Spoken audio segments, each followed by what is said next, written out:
시간부터는 간호조무사 국가시험 모의고사 시험을 풀어보도록 하겠습니다. 지난 시간까지 우리가 우리 올해의 상반기 국가시험에 대해서 100문제 풀어봤고요. 지금 오늘부터는 이제 모의고사 우리가 9월 국가고시 시험할 때까지 모의고사 돌아가면서 풀어보도록 하겠습니다. 제가 가져온 문제는 은하출판사에서 나오는 최신 간호국가 시험 모의고사를 가지고 한번 풀어보도록 하겠습니다. 그래서 첫 번째 문제를 보시면 임신 28주 된 산모가 혈압이 160에 100이었고 얼굴과 손발에 부종이 심했다. 무엇을 의심할 수 있는가? 이것은 임신 중독증이죠. 그래서 임신 중독증을 알기 위해서는 우리가 매번 혈압 측정이라든지 그리고 체중을 측정해야 되고요. 그리고 소변 검사를 해야 됩니다. 그래서 혈압은 우리가 고혈압 여부를 알 수 있고요. 체중은 같은 건 고혈압이 되게 되면은 체중 증가로 인해서 가장 직접적인 원인이 될 수 있습니다. 그래서 이건 연분과 수분의 축적을 인한 부종으로 알 수 있고요. 이 소변에서는 거기서 단백뇨가 나온다고 보면 됩니다. 단백뇨로 인해서. 그 다음에 포상기태라는 것은 정자하고 난자가 수정해서 태반에 형성될 때 비정상적으로 육모 호르몬이 과다 증식을 해서 수포성 변성으로 자궁을 꽉 채우는 걸 말합니다. 이걸로 인해서 출혈이 일으킬 수 있고요. 그 다음에 자궁 내반증이라는 것은 자궁벽이 자궁 공간 안으로 뒤집혀 함입되는 걸 말합니다. 그래서 자궁 안과 밖에 바뀌어지는 거, 뒤바뀌는 증상이고요.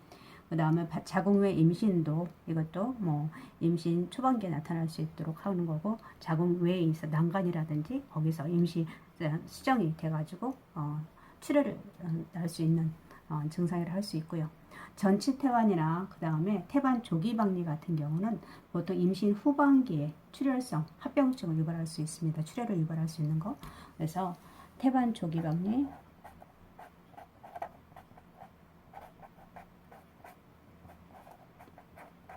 이거는 임신 후반기에 나타나는 걸로 알고 계시면 될 것 같아요. 출혈이요. 그래서 여기서는 답은 4번이다 라고 알고 있으면 될 것 같습니다. 번째 문제를 보시겠습니다. 국소마취제이자 심실성 부정맥 치료제로 사용되는 약물로 옳은 것은 이라고 해냈네요. 우리 코케인, 와파린, 리도케인, 그 다음 피리미돈,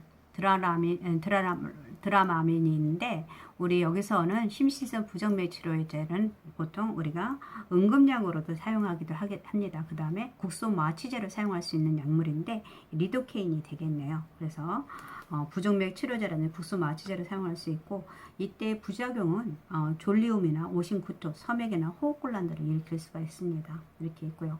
코케인 같은 경우는 마약이죠. 그리고 우리가 마취제로 사용할 수 있고요. 와파린 같은 경우는 우리가 항응고제라고 할 수 있죠. 항응고제. 그 다음에 항응고제 또는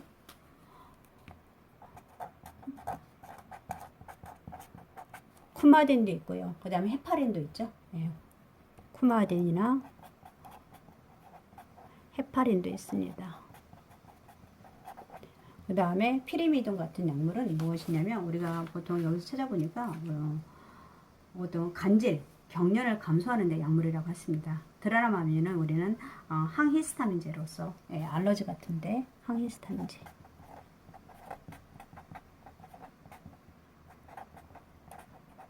그 다음에 경련이나 감소시킨대요. 그래서 간질약으로 사용하고 있습니다. 그래서 답은 리도케인이 되겠네요. 그 다음에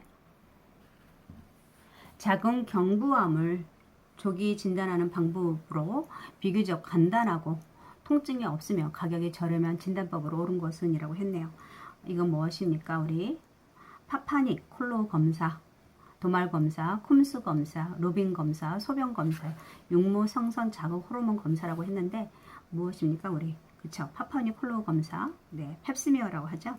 그래서 목적은 자궁 경관 세포의 도말 검사로서 자궁 경부암을 진단을 위한 생식기 검진입니다. 무슨 체위를 해야 될까요? 그렇죠. 우리 아까 절석이를 해야 되겠고요. 그래서 우리 질경이나 면봉이나 브러쉬 등을 슬라이드로, 그다음 윤활제, 생리식염수 같은 거, 장갑 등을 준비하고요. 절석이를 취하도록 하고 질경 삽입 시 이완하도록 힘주면 안 되겠죠. 그리고 소변을 보도록 해서 방광을 비워서 두는 것이 좋고요. 주의사항이 있는데 파파니쿨로 할 때 펩시미아 검사 전 적어도 12시간 동안은 질 세척을 하지 않도록 교육하는 것이 좋습니다. 몇 시간? 12시간 정도에 질 세척하지 않도록 하는 것이 좋고요. 이 쿰스 검사는 무엇이냐면 항글로불린 테스트라고 합니다. 그래서 항체 검출을 방법이라 할 수 있고요. 루빈 검사 같은 경우는 우리가 불임의 인자를 파악하기 위해서 복강경 내에다가 내시경을 해서 난간의 협착이라든지 이런 것들을 관찰하는 것입니다. 그래서 그 다음에 육모 성성 자극 호르몬 우리 알고 있죠? 임신 됐는지 안 됐는지 검사하는 HCG 검사라고 할 수 있죠. 그래서 여기서 답은 파파니쿨로 검사라고 할 수 있습니다. 그 다음에 보시면 영양소주 뼈와 치아의 구성 성분으로 옳은 것은 이라고 했습니다. 뼈와 치아의 구성 성분 답은 칼슘이겠네요. 비타민, 철분, 아연, 칼륨이 있는데 네, 그렇죠. 네. 칼슘 같은 경우는 뼈와 치아의 구성 성분으로서 부갑성 호르몬제에도 역할을 하고요. 소장에서 흡수돼서 혈액 내에서 존재하고 그래서 혈액 응고에 관여합니다. 예, 칼슘은 혈액 응고에 관여하고 있고요. 그리고 임신 수유부에 특히 칼슘 보급이 필요합니다. 그래서 혈액 응고에도 관여하고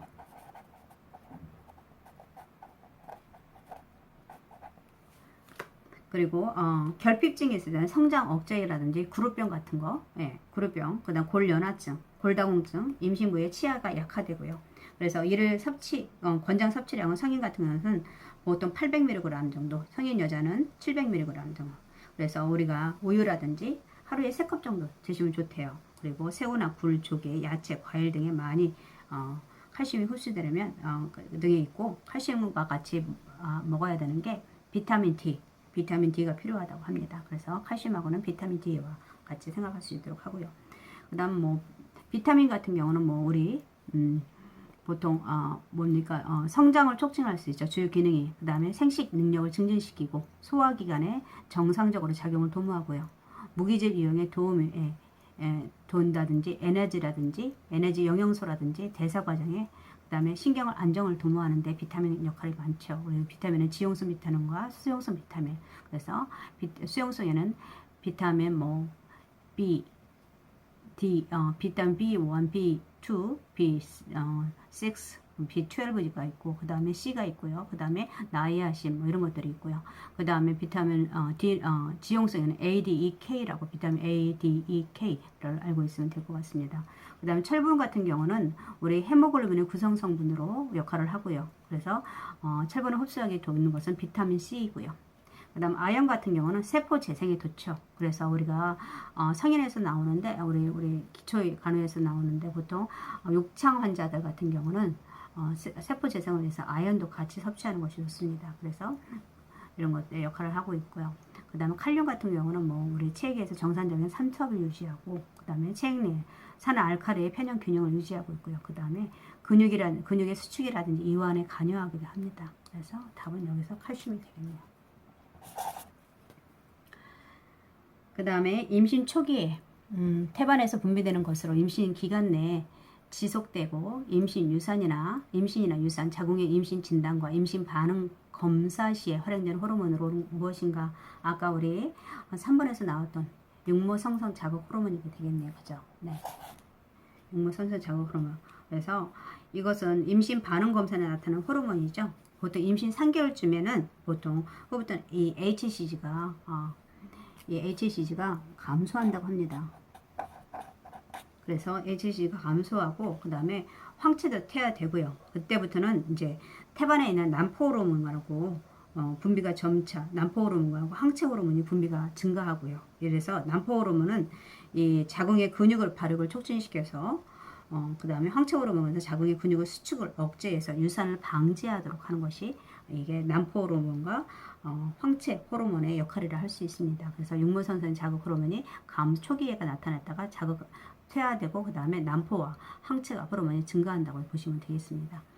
그 다음에 6번을 보시면 65세의 김노인은 나이가 들어감에 따라서 몸의 변화를 느끼고 있다. 노화에 따른 신체적 변화에 대한 설명으로 옳은 것은 우리 노인의 변화에 따른 우리 혈관 저항이 증가가 아니라 혈관 저항이 증가됩니다. 그리고 기초 대사량이 감소되고 기침 반사나 호흡 능력이 감소되고요. 그리고 심박출량이 감소되고 고환의 크기도 감소합니다. 그래서 면역 능력도 감소되고 시력이나 청력이 저하되고요. 기억력 감퇴라든지 성호르몬도 감소되겠죠. 그리고 세포의 노화라든지 방어 능력이 저하되고 기도 청소율이 저하되고 위상 분비 감소라든지 소화 능력이 저하됩니다. 그래서 기침 반사 증가가 아니라 감소에 있죠. 기초대사량이 감소되고 혈관 저항이 증가되는 거 이건 맞고요. 그다음 심박출량이 감소되고 고환의 크기가 감소됩니다. 그래서 답은 3번이 되겠네요. 네. 호흡막과 복벽 근육을 사용하는 신생아 호흡 형태로 옳은 것은 이라고 했네요. 첫 번째 단전호흡, 2번 복식호흡, 3번 기저호흡, 서호흡, 흉식호흡인데 보통 아이들은 복식호흡을 하죠. 그래서 보통 호흡이 분당 30회에서 60회 정도로 그리고 어른의 2배 정도이고 그리고 얕은 호흡이고 불규칙적입니다. 그리고 내적으로나 내부나 외부적으로 가장 자극에 따라서 변화하기도 쉽고요. 그래서 아이들은 횡격막과 복부 근육으로 이루어지는 복식호흡을 하고요. 그리고 이런 복식호흡이 하다가 점차적으로 연령이 많아질수록 흉벽근의 작업이 왕성해져서 흉식호흡으로 하게 됩니다.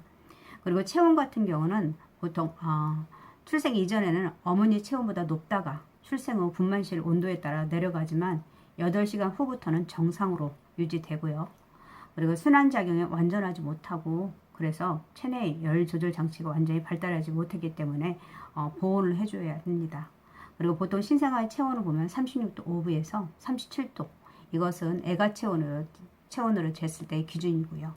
그리고 맥박 같은 경우도 불규칙적이고 빠르고 분당 120에서 140회 정도로 해야 되고 수면시에 측정하는 게 좋겠죠. 그리고 이때는 심청 맥박도 재는 것들이 더 정확할 수가 있습니다. 그리고 혈압 같은 경우는 신장의 용적이 대혈관에 비해서 작고 또한 동맥이 신선하고 탄력이 강하기 때문에 혈압은 성인에 비해서 낮습니다. 그래서 70에서 40 정도이고요. 최고 혈압이 80에서 90 정도로 할 수 있습니다. 나타나고 있습니다. 그래서 여기서 우리가 횡격막과 복부 근육을 사용하는 신생아 호흡은 복식호흡이 되겠네요.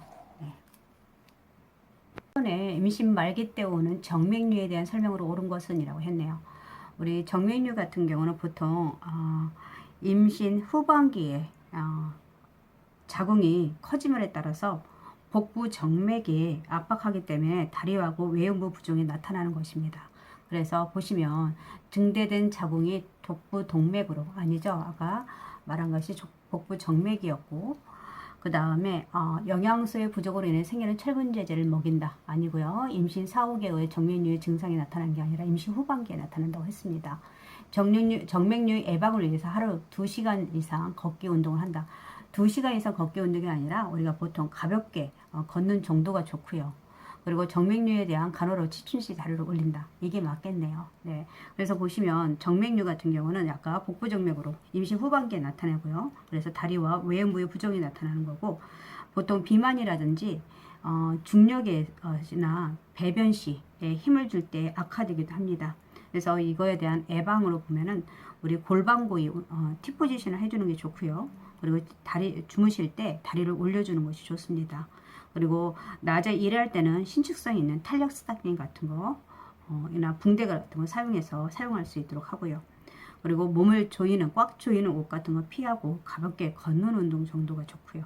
그리고 다리를 꼬는 자세 피하고 규칙적인 운동과 따뜻한 물로 자욕 같은 걸 해주는 게 좋겠죠.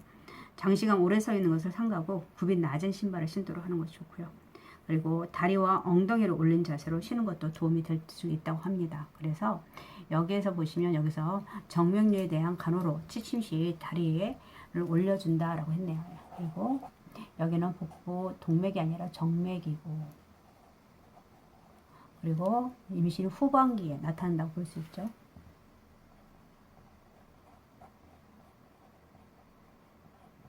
네. 그 다음에 9번을 보시면 나이가 들게 되면 노인들은 숙면을 취하는데 어려움을 겪게 된다. 숙면을 취하지 못하는 노인을 위한 간호로 옳은 것은 경쾌한 음악을 들려준다. 직접 조명을 하여 밝게 해준다. 낮잠을 30분 이상 자도록 한다. 취침 전에 운동을 시킨다. 등 마사지를 해준다. 우리 딱 봐도 5번이겠네요. 그죠? 경쾌한 음악보다는 아까 잔잔한 음악을 들려주는 게 좋고요. 이해할 수 있도록. 직접 조명은 간접 조명. 예, 그래서 간접 조명이나 아니면은 심상이 조그만 등 같은 거 해주는 게 좋고요. 낮잠을 30분, 낮잠보다는 낮 동안에 활동을 많이 할 수 있도록 하는 것이 좋습니다. 취침 전 운동을 하게 되면은 다시 엔돌핀이 섞겠죠. 그래서 잠이 깨니까 이건 안 되고요. 등 마사지가 좋겠네요. 그래서 노인들을 위한 수면을 위한 도움 방법을 보통 매일 규칙적으로 생활하고 적절한 양의 운동을 하고 뭐 아까 잠자기 전에 운동하는 거 안 되고요. 수면을 방해하는 성분 약 같은 거 듣는 것도 안 좋습니다. 그리고 등 마사지 해주면 좋고요. 침실의 도두를 낮추고 그리고 환경 자극을 예방할 수 있도록 소음 방지라든지 대상자들이 갖고 있는 수면 의식을 치르도록 하는 것이 좋습니다. 그리고 정기적으로 수면제 복용 같은 거는 금지시키는 게 좋고요. 그래서 보통 수면 습관을 조정하기 위해서 아침 일찍 아침 기상 시간을 일정하게 유지시키고 낮잠을 피하고 오랜 시간 동안 자는 것을 조절하도록 하고요. 그리고 카페인이나 알코올 같은 거, 담배 같은 거 피하시는 게 좋고요. 밤에 수분 섭취를 제한하고 잠자기 전에 소변을 보도록 하는 것이 좋습니다. 그리고 배가 고파서 잠이 오지 않을 경우에는 간단한 먹거리 같은 거, 뭐 따뜻한 우유를 데워서 준다든지, 뭐 크래커 같은 거 그런 것도 괜찮습니다. 네. 그래서 등 마사지를 해준다고 하고요. 그 다음에 소화 효소 중 지방 성분을 소화시키는 효소로 옳은 것은 이라고 했네요. 펩신은 보통 우리가 일단 구강부터 볼까요? 구강에서는 우리 구강에서는 침이 생성이 되는데 프티알레인이라는 소화 효소 전분 같은 것들이 생기고요. 그리고 그 다음에 위액에서는 펩신이 단백질이고 펩톤으로 되기도 합니다. 펩신이 그 다음 트립신이 아밀라제, 리파아제는 어디에서 췌장에서 분비돼서 소장으로 들어오죠. 그 다음에 장액에서는 소장에서는 LFC라든지 LFC는 단백질이고요. 펩톤이고 인베르타제, 말타제, 락타제는 뭐 서당, 메가당, 유당으로 하는데 다 결국은 포도당입니다. 그리고 그 다음에 담즙 같은 것도 있고요. 췌장에 말한 것처럼 아밀라제, 트립신, 리파아제. 아밀라제는 뭐 포도당이고 그 다음에 리파아제 지방이죠. 그 다음에 트립신은 단백질이고요. 그래서 여기서 답은 리파아제가 되겠네요. 네.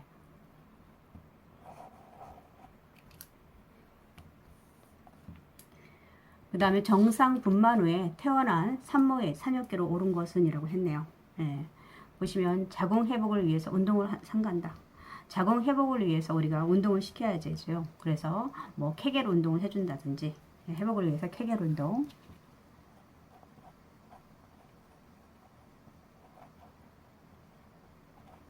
할 수 있고요. 그 다음에 오로가 있으면 통목을 권장한다. 오로가 있는 경우는 보통 자역을 실시해 주는 것이 좋습니다. 자역. 그리고 산후 1개월 동안은 산후통이 있다고 안심시킨다. 보통 산후통 같은 경우는 일주일 정도면 사라집니다. 일주일. 그 다음에 출산 6, 8주에 후에 검진을 받으러 오게 한다. 이거 좋죠. 네. 그 다음에 성관계는 출산 일주일 후에 출산 후 한 6주 정도 지난 후에 그런 게 좋고요. 출산 6, 8주 후에 검진을 받으러 오는 게 맞고 네 이거 맞겠네요. 그 다음에 한방에 의하면 노는 인체에 어떤 장기를 상하게 하는가라고 되어 있네요. 이 문제는 우리 한방 간호의 정신면에서 나오는데 보통 소문에 의하면 소문은 음양, 음상, 대론 편에서 노는 간을 상하게 한대요. 간을 상하게 하고 그 다음에 희는 마음을 상하게 하고 산은 비를 상하게 하고 비는 폐를 상하게 하고 공은 신을 상하게 한다라고 나와 있다고 합니다. 이것은 결국은 정신적인 면의 자극이 내장의 정상적 활동에도 영향을 미친다는 것을 설명하고 있습니다. 그래서 노는 간을 상하게 하고 네 이게 맞겠네요. 노는 간을 상하게 하고 희는 마음을 상하게 하고 산은 비를 상하게 한다고 했습니다.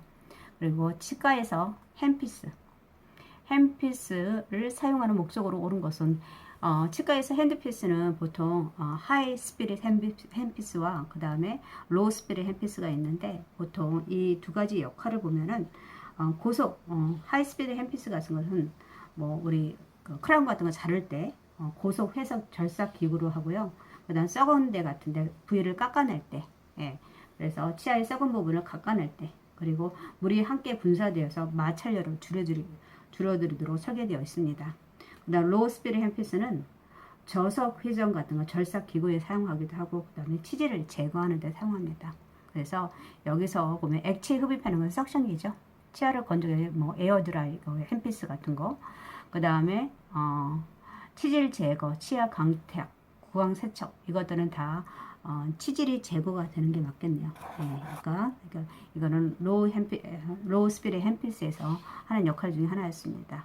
그래서 오늘은 13문제를 가지고 문제를 함께 풀어봤고요. 다음 시간에도 계속 이론하고 모의고사를 과목별로 다음 시간에는 보건간호를 풀어보도록 하겠습니다. 오늘 함께 해주셔서 감사합니다.